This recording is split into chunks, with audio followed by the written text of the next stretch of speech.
నేనైతే ఇప్పుడు చిట్టి తల్లి స్కూల్కి వెళ్తున్నానండి. ఇది ఎంత పరిగెడుతుందో నేను కూడా ఇప్పుడు అలా పరిగెడుతున్నాను. ఎందుకంటే నేను లాక్ వేసేటప్పుడు చూస్తే బ్యాగ్‌లో కీస్ ఇంకొకటి కూడా నా బ్యాగ్‌లోనే ఉండిపోయాయి. బాబు తీసుకెళ్ళలేదనమాట. స్కూల్‌కి వెళ్ళాడు వాడు. వస్తున్నానని కూడా కాల్ చేశాడు. అయ్యో! నేను ఇప్పుడు ఆగిపోతే వాడి కోసం మళ్ళీ చిట్టి తల్లికి లేట్ అయిపోతుంది అని చెప్పేసి ఇలా పరిగెత్తుకుంటూ వచ్చి ఆటో ఎక్కాను. ఆటో ఎక్కిన తర్వాత మళ్ళీ ఆటో దిగి స్కూల్‌కి వెళ్ళాను. వెళ్ళి ఇంకేమంత డిస్కషన్ అనమాట. బాటిల్ మర్చిపోయిందంట క్లాస్‌లో. ఇంకా ఆయమ్మ ఇవ్వడానికి వెళ్ళింది. అప్పటివరకు ఈమెతో ముచ్చట పెట్టుకుంటే ఇలాగ వచ్చేసాము.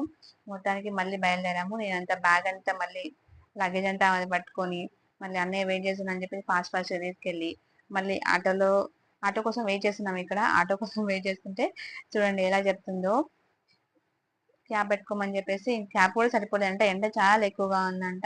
ఇంకా నా చున్నీ కూడా వేసేసుకుంది తలపైన. చూడండి అల్లరి పిల్ల. ఇంకా మొత్తానికి ఆటో వచ్చేసింది. ఆటోలో ఎక్కాము. వెళ్తున్నాము. అప్పటికే వెయిట్ చేస్తున్నాడేమో అనుకుంటూనే ఉన్నాను నేను. బయట వచ్చేసి ఉంటాడు వాడు అని చెప్పేసి. ఎందుకంటే ఎండగా ఉంది కదా! ఇంకా నయం నీడ ఉంది ఇక్కడ వెయిట్ చేస్తున్నాడు.